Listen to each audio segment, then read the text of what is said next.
Hey guys, it's your boy Pansy. Um, it's been a while since I've streamed in my workout grind.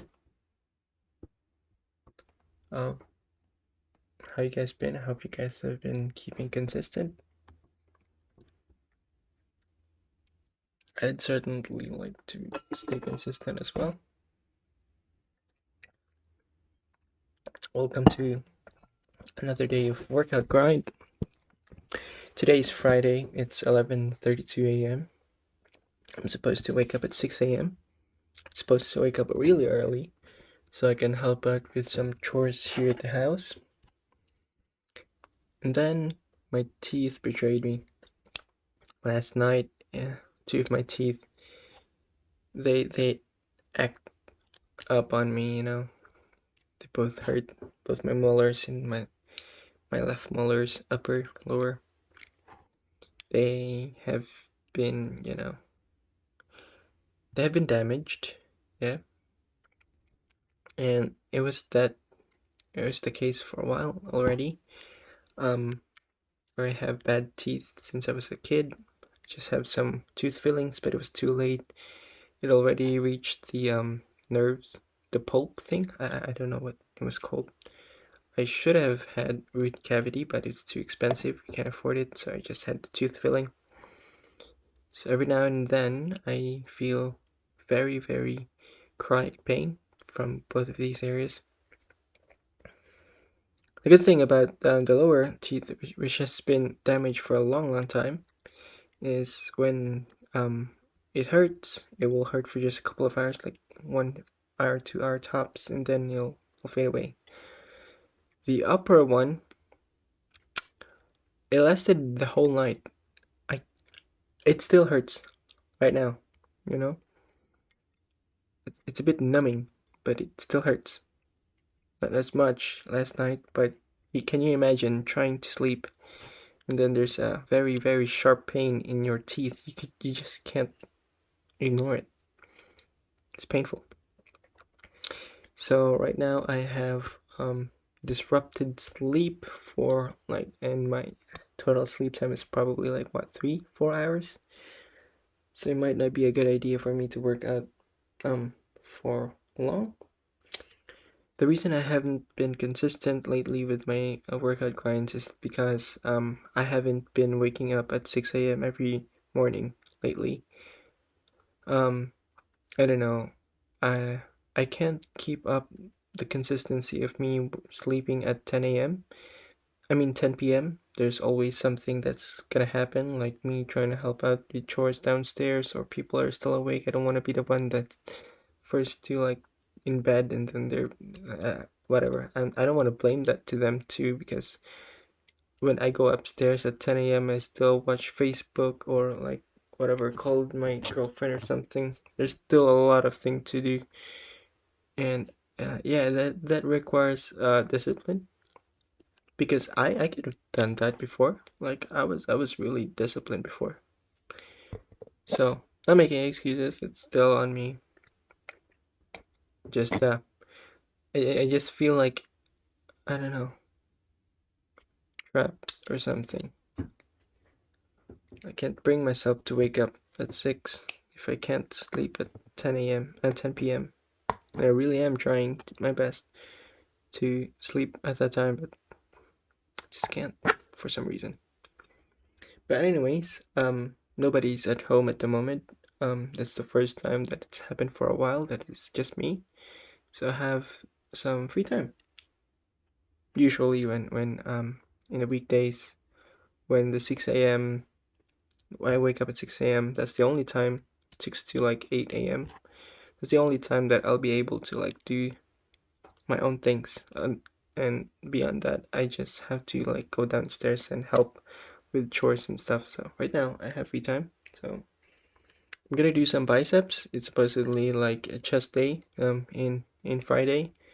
If you guys could remember, I changed up the schedule to like Monday, Tuesdays workout, and Thursdays, Fridays for the new set, and Wednesday jogging. So on Wednesday, I actually did jog. I did some cardio, but like I said, I never wake up at 6 a.m. I missed it. So I jogged at 9 p.m. Then when I jogged at 9 p.m., yeah, I slept at like 12 still. Compound that with me being very tired with jogging. Wake up really late.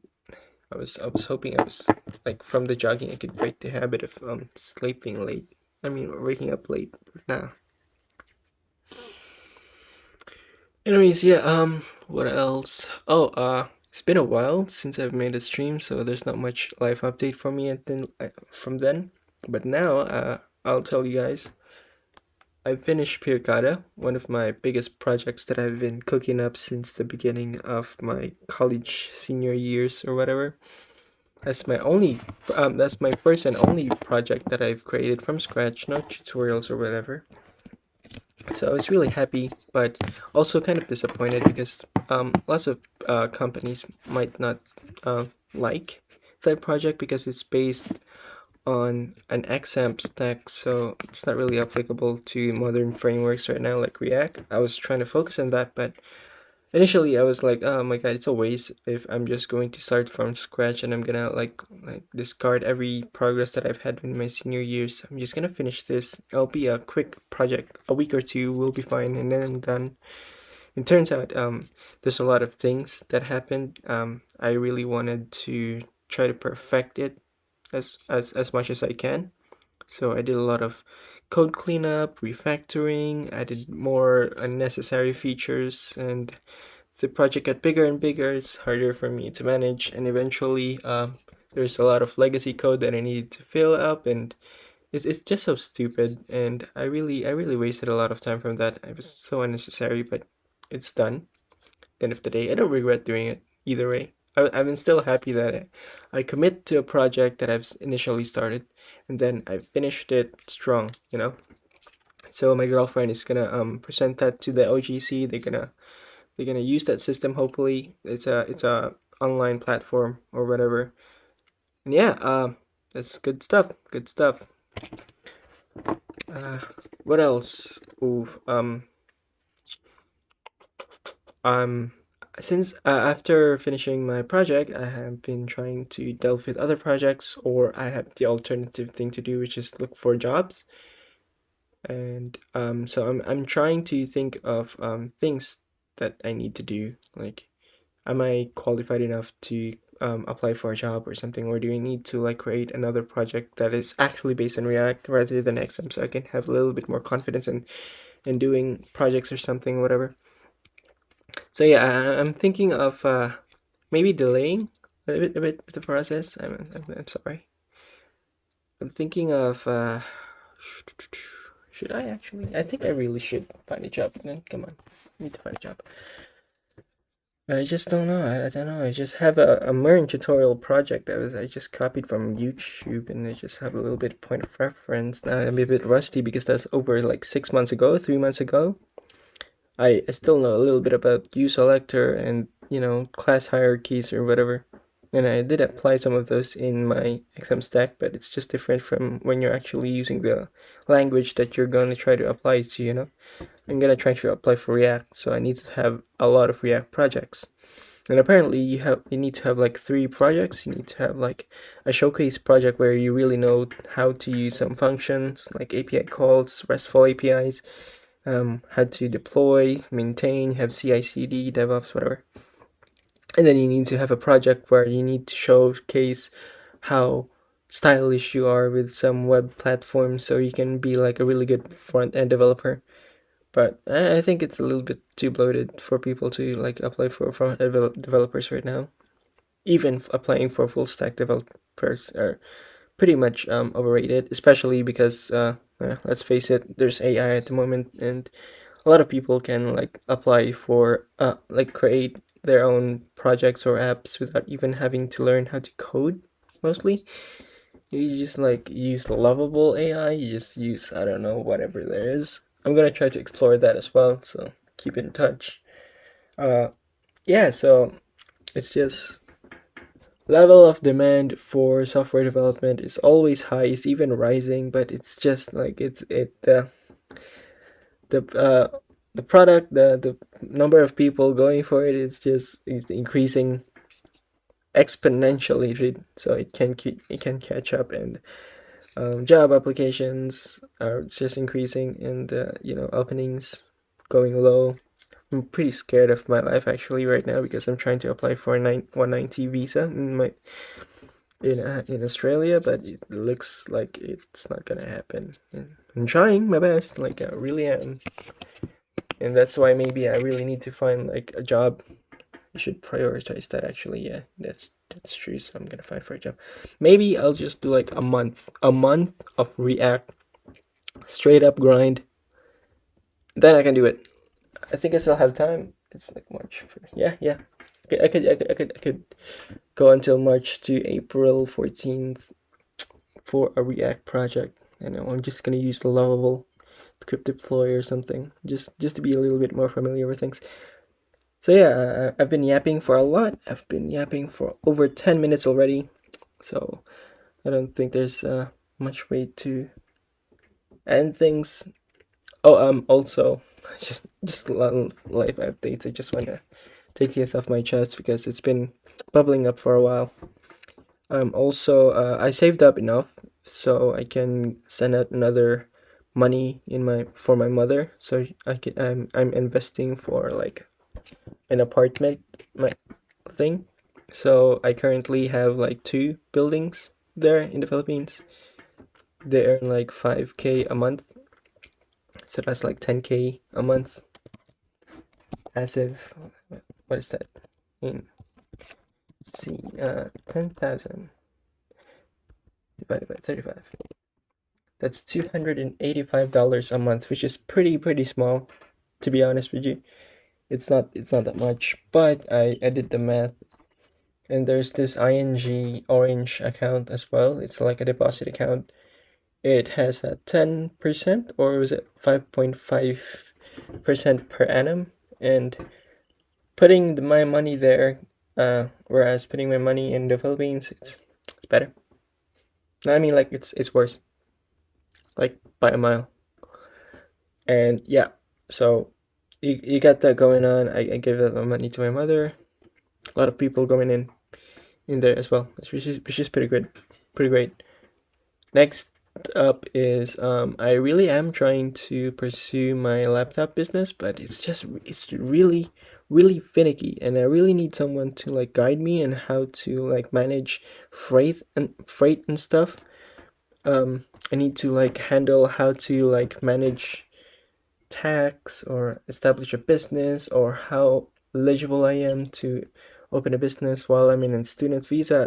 There's so many questions, and I'm so scared to like open them up, and I don't know who to ask this to. So yeah, I'm just delaying that, which is pretty stupid actually, to be honest. Like yeah, so that's what's been going on. Uh what else is going on? My room currently is really dirty. Yesterday it was dirty and messy. I just cleaned up a lot, and it has been very messy and dirty for about 2 to 3 weeks already. By the time that it's also like relapsing. The status of my room, like I was indicated in my title, is also correlating to my mental status. Like if it's messy, I'm also really pretty much unstable. So yeah, cleaning up really does help. Like, look at me right now. I just cleaned up my room yesterday, and I haven't been working out for weeks. And now tomorrow after that, I just look at me cleaning. Oh wait, working out. It's pretty good. Um, I don't know if I've told you guys this already, but my smartwatch is pretty good now. It lasts for like 2 days. 2 days, bro.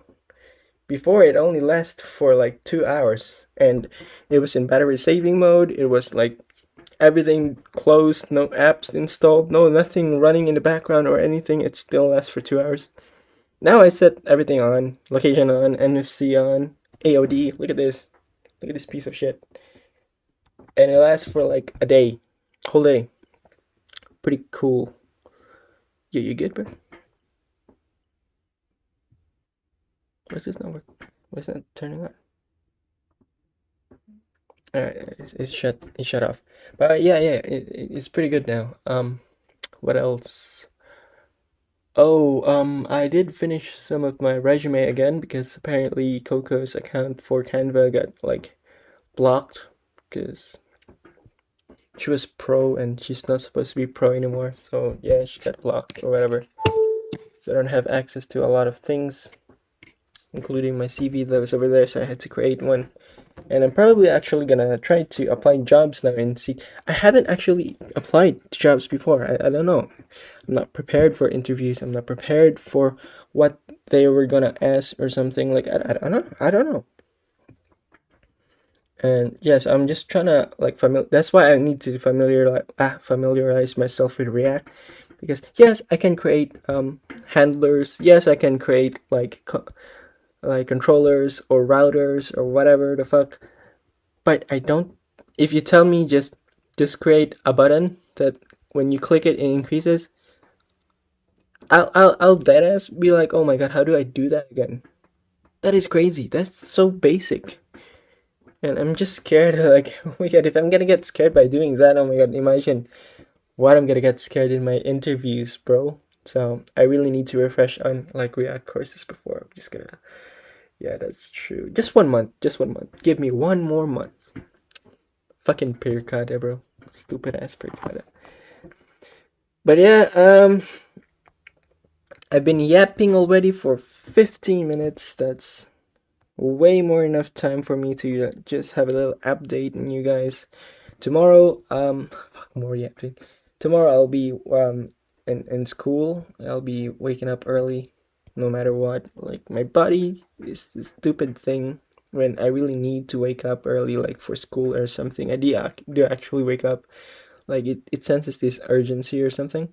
But when I'm just in the weekends where there's nothing much to do, like I just have to wake up at 8. I can't wake up at 6. It's just hard for me. I need discipline.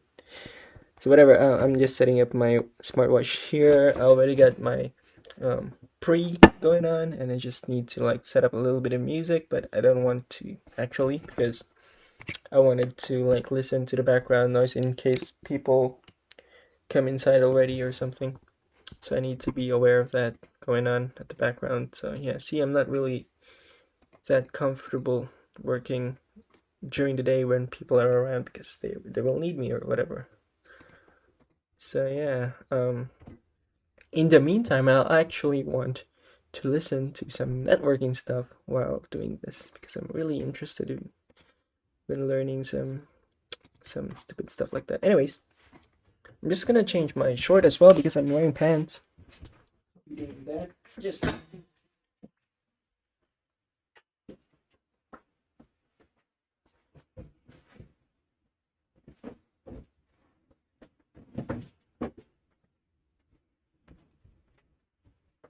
oh, you saw me. Uh-oh.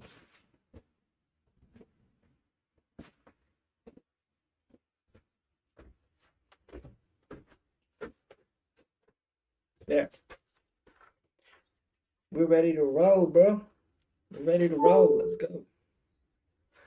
I'm just gonna listen to a little bit of networkings. Or if I'm not gonna work with networkings, I'm gonna try to work with I'm gonna try to work with Kubernetes. How do you do Kubernetes?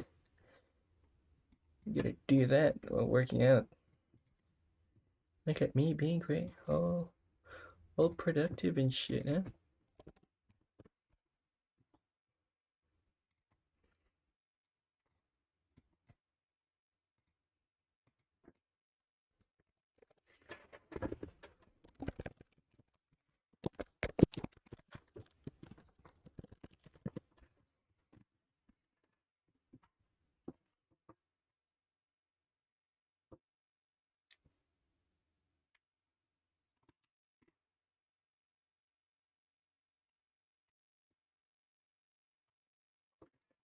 Hold on. Okay, I gotta be honest with you. One of the hardest terms I had trouble understanding or wrapping my head around was Kubernetes, which is kind of crazy considering it is one of the largest source projects out there, but it took a real world example to really understand what exactly is Kubernetes. Okay, so for this example, imagine you have a shopping application that consists of several components, such as front-end server, back-end API, and data. Each of these components can be packaged into separate containers. Now, let's say your store is doing really well. Congratulations. And you need to handle massive amounts of influxes in traffic. With Kubernetes, you can easily scale up your application by adding more containers of the components that need to handle this increase in load. And it's really cool. So Kubernetes will automatically distribute these containers across a cluster of machines, ensuring optimal performance and resource allocation. So for example, during a big sale event, Kubernetes can automatically spin up more front-end web server containers to handle the surge in traffic. And if any of these containers fail, Kubernetes will automatically replace them with new ones to maintain the app's availability. Okay, I gotta be honest with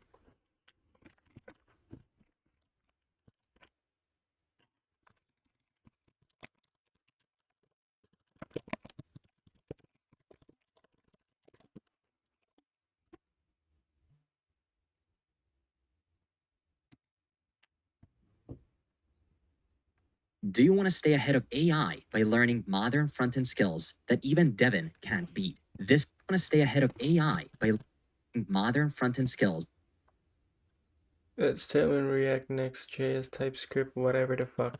that even I don't want to do that.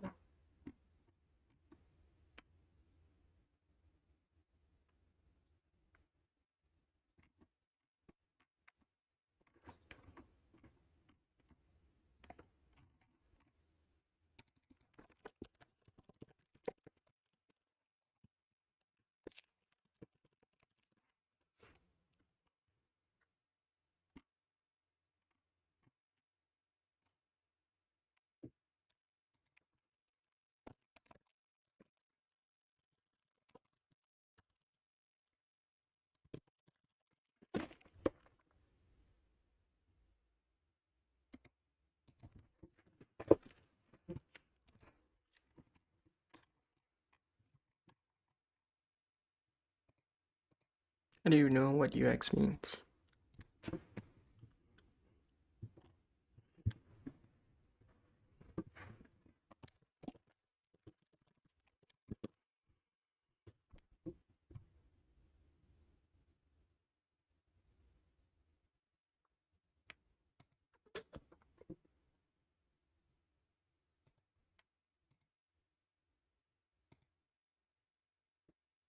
What is UI and what is UX and why would you even want to get started in this industry? Well, UI stands for interface designer, and UX stands for user experience designer. A UI designer is similar to a graphic designer in that they create the visual style and look and feel of an application. We're talking about websites and web apps and mobile applications. They bring that whole experience to life and make it look really, really beautiful. User experience, on the other hand, is the process of creating a meaningful experience or process or journey for users. Think of a checkout experience in your favorite website. When I click checkout or add to cart, what do I do next? I'm led to this screen, then to that screen. I put in this information, and then I get some sort of success screen. It's the skeletons that lay beneath the beautiful outside skin that the UI designers have created. The UX designers have laid the foundation, the structure. All right.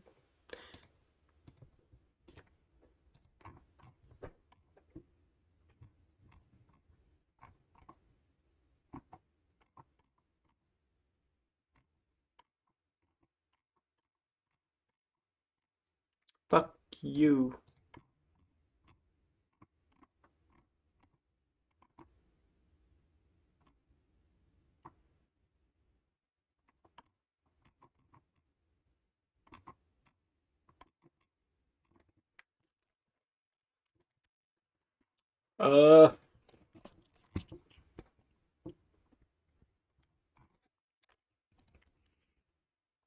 I did put some stuff here. 10-minute meditation, blah blah blah. Blah blah blah.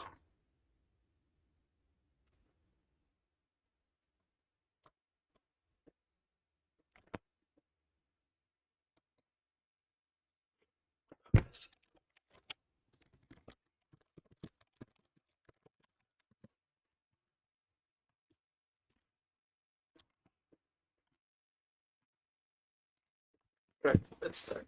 In this video, I'm going to show you exactly how to rank on the first page of Google, step by step. In fact, I use this exact formula to rank on the first page of Google for thousands of keywords like backlinks, SEO best practices, and thousands of others.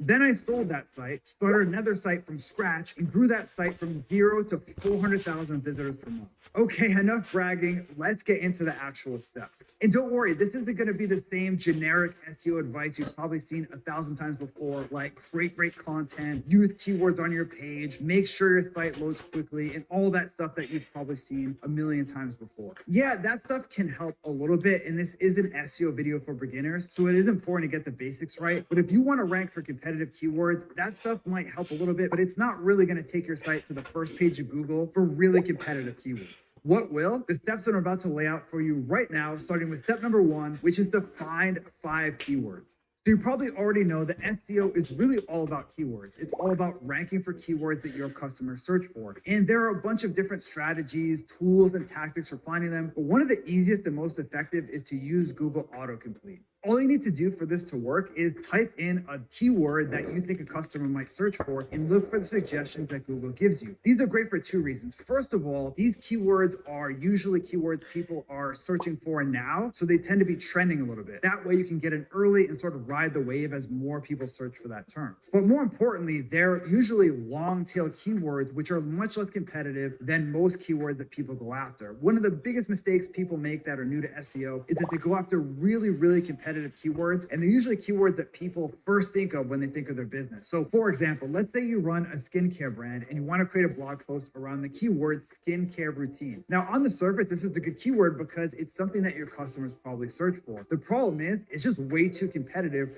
for most new sites to rank for. You have huge brands trying to rank for this skincare routine keyword. A long tail version of this keyword would be something like skincare routine for men or skincare routine for dry skin. These 2 keywords are much less competitive than skincare routine, so even if your site is new, you still have a chance to rank for them. So once you're done with Google Autocomplete, scroll down to the bottom of Google to the related searches section. Here's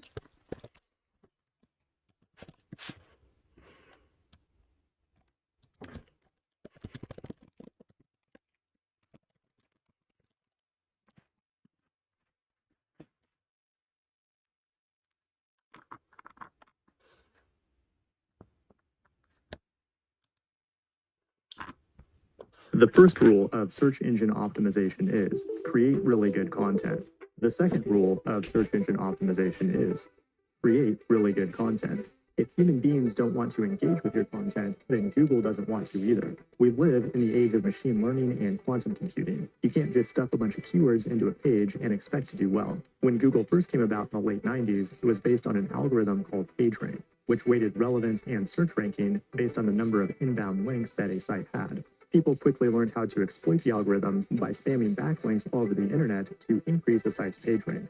Because a high ranking in Google can literally be worth millions of dollars, it brought us an entire industry of SEO experts. The good guys wear white hats, the hackers wear black hats, but the most effective ones wear gray hats. But some say it's a dying industry. Y'all want to see a dead body? Because it's becoming harder and harder to manipulate Google's technology. There are over 200 factors that go into a site's ranking that are geared mostly towards how useful a user found your site. Did they immediately bounce by clicking the back button, or did they dwell on the page for a long time and click other links, absorbing all kinds of useful content? Content is king, but the third rule of SEO is to render HTML that can be reliably understood by bots. Your main content goes inside the body tags.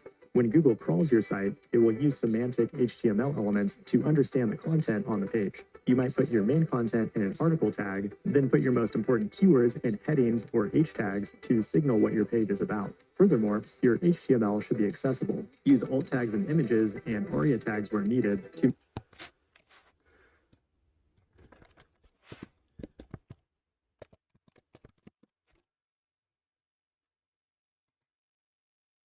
What's up, YouTube? It's your boy Michael, and in this video, we're going to be talking about SEO on Next.js. Now, before I get into the video, I just want to say thank you very much for the love, the subscriptions, the like, the comments of the last video. Absolutely blew me away. I did not think this video was going to get this many views, and thank you for all the love, the comments. It means the world to me. I appreciate all the support, but without further ado, let's get into the video. So we're going to be talking about how you do programmatic SEO on your Next.js applications. Now, I'm building a blog for my wife. She runs a foodie Instagram, Hey Toronto Foodie, and I'm building her a blog so she can rank her content and get some viewers when people are searching for food spots, right? So fairly simple, just working on a simple layout. Built a custom CMS using Supabase, so I'm not using Sanity or anything like that. I built my church's website using Sanity. I'm kind of gearing towards building my own custom CMS from now on when I do blogs. So that's what I have going on right here. And what we're essentially going to do is we're going to follow the Next.js docs and build the SEO for this site together. So without further ado, let's get straight into it. So I already have my project set up. Step one, let's go back to Excalibur, our trusted notes. We're going to do the sitemap. We're going to set up the sitemap. Tells us here, sitemap.xml JSTS is a special file that matches the sitemap XML format to help search engine crawlers index your site more efficiently. So that's what it is. Now, this is how you're supposed to do it traditionally, but Next.js has their own way of doing it, so that's what we're going to follow. So let's do it the Next.js way. So I have some notes here. So what we're going to do is we're going to first export default async function sitemap, right?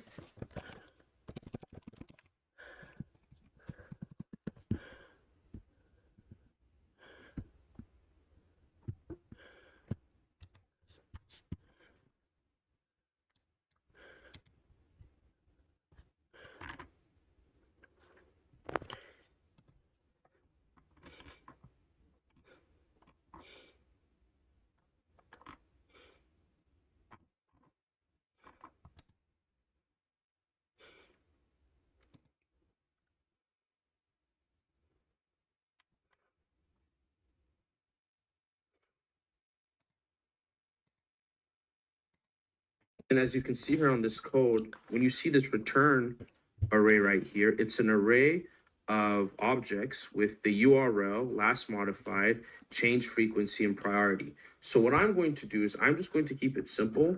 I'm going to return an array, but I'm just going to contain the URL.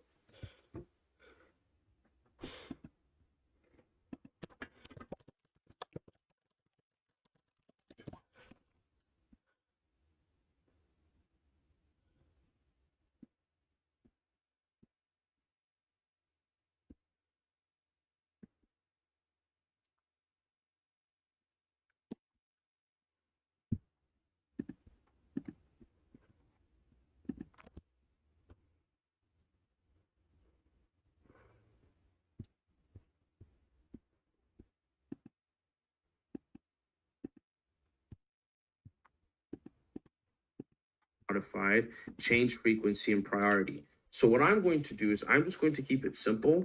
I'm going to return an array, but I'm just going to contain the URL, which in this case is https://www dot. Actually, don't do the www, I don't think. Hey Toronto Foodie.com. So this is the home page. And then we're going to do last modified because I believe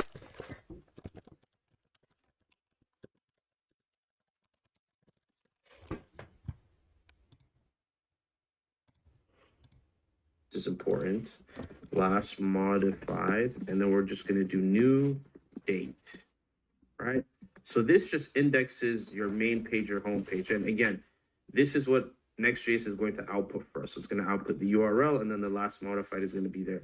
I don't need change frequency and priority. So I'm just going to skip over that, but you can read the docs and, see if you need that for your specific use case. Now, one thing you have to realize is I just don't have this URL. So if I go on the website, I have the main page. Well, this is the blog page. I have the main page. And then if I click on the blog, I also have blog posts. So /blog, and then you can see the slug here, Detroit style pizza, Toronto.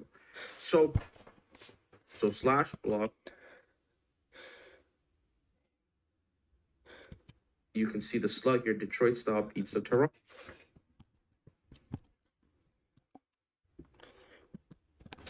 So based on this strategy, the system I just learned, that means I'm going to have to, for every blog post, create a URL, type in the URL, all that type of stuff, right? But I don't have to do that with Next.js because we're programmers and we're going to do that programmatically. So this is how you do it programmatically on Next.js. So what I'm going to do is I'm going to fetch all my blog posts. So I have a function called get articles, and get articles basically gets all the articles I have. And then what I'm going to do just to clean things up is I'm going to do const base URL and just make this the base URL. All right, and then I'm just gonna assign this to base URL, so just make it nice and cleaner. And then what I'm gonna do is I'm gonna do const response await get all articles. All right, perfect. And then what I'm going to do is I'm going to do const blog posts because I want to extract all the blog posts from this response. And then I'm going to map over the results. And this is what I'm going to return. I'm going to return this object right here. So I'm going to return URL, which is going to be posts. No, sorry, it's going to be, let me see here. I'm going to do that, base URL. And then I'm going to do slash blog slash posts dot slug. So this is how I have it set up in my DB. I'm being a bad boy right now, but I'll just do the any type. Please, you know, do your types properly, but I'm just feeling like a G right now.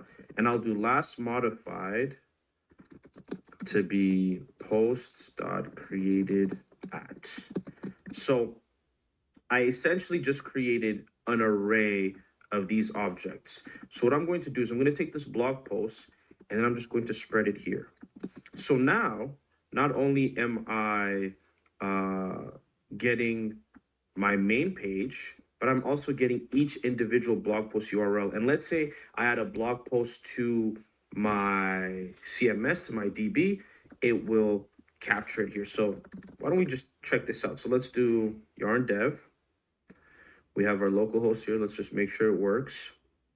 Now let's do / sitemap.xml. And you see, oh, oops, let me do that again. Sitemap.xml. You see the main page, the home page, and then you also see the blog post. And just to show you this works, if I comment this out and I refresh, there you go. So we have programmatically just set up our sitemap. So that is step number 1 on our trusted Excalibur. So we're going to remove that. Step number 2 is setting up our robot.txt file. So again, Next.js has a way of doing this. So when we look at the docs, it says add or generate a robots.txt file to match the robot exclusion standard in the root of app directory to tell search engine crawlers which URLs they can access on their site. So you can just copy this, and this is kind of how it's done. But again, Next.js has a way of doing it programmatically. So what we're going to do is we're going to go to this page. I'll just remove this here. And I'm going to import metadata route.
I don't know. Should I? Should I? Should I?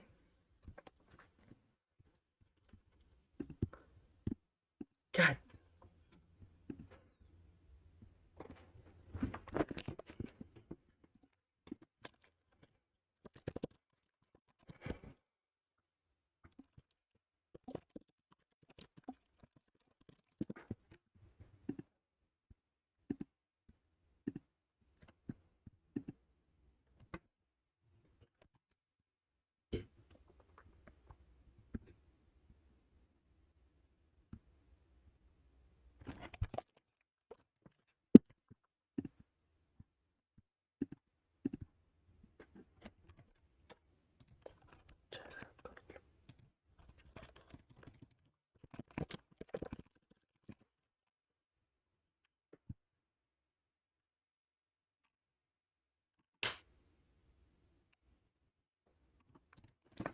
What does a day in the life of a Scrum Master look like? And more importantly, what tools are they using?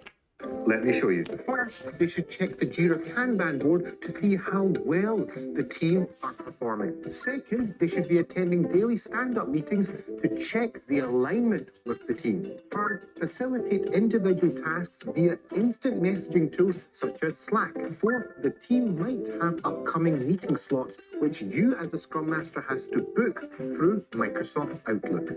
Fifth, use Miro or Mural to conduct team brainstorming activities. Six, if the team has any critical documents to share, you can use that via Microsoft SharePoint. And lastly, attend any team meetings or stakeholder meetings via Microsoft Teams. So there you have it. Write down in the comments below any other. The first one I'm going to do is let's do ready for review. We'll move this one into ready for review. And you see it has no assignee. It takes a little bit for the automation to kick off. Be patient here. You see now we have assignee. It's me now, right? Didn't have to assign it to anybody. You can think about how powerful that is and even send some communication or email. It's time for you to start the sprint. Make sure all of your stories have been added to a sprint and all of them are being estimated. Once you verify them,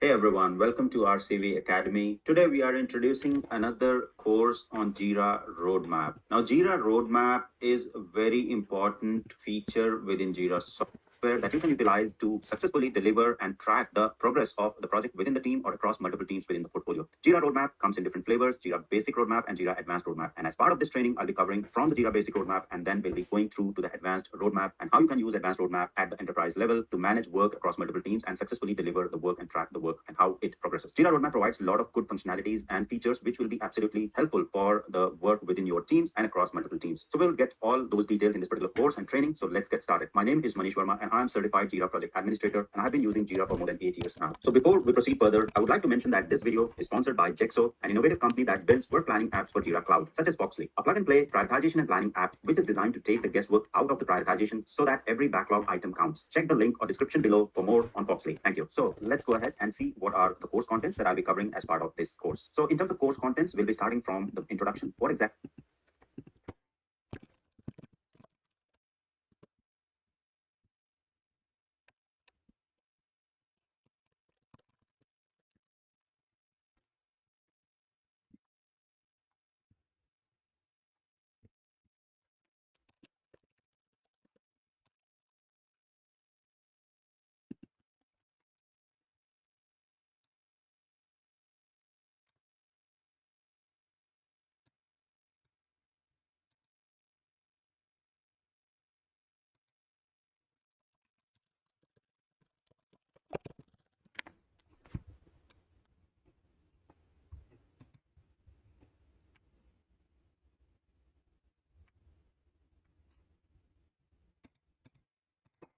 Jira Roadmap, why is it used for, and how you can use it. So we'll start from very basic introduction so that even if you're not aware of anything about Jira Roadmap, you'll be able to know what exactly it is and how you can use it. We'll then start with the Jira Basic Roadmap, which is very important to get a hold of Jira Roadmap, what features are available in the basic roadmap.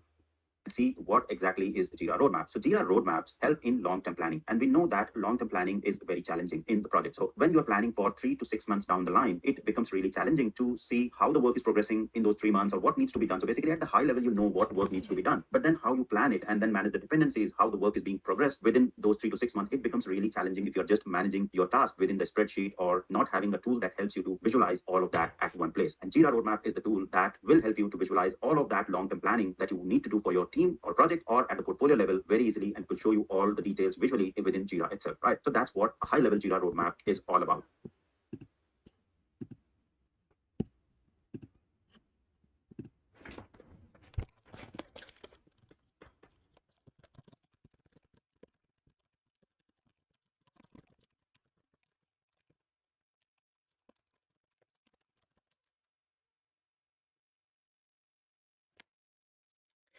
Yeah, I gotta go, guys. My sister's here now.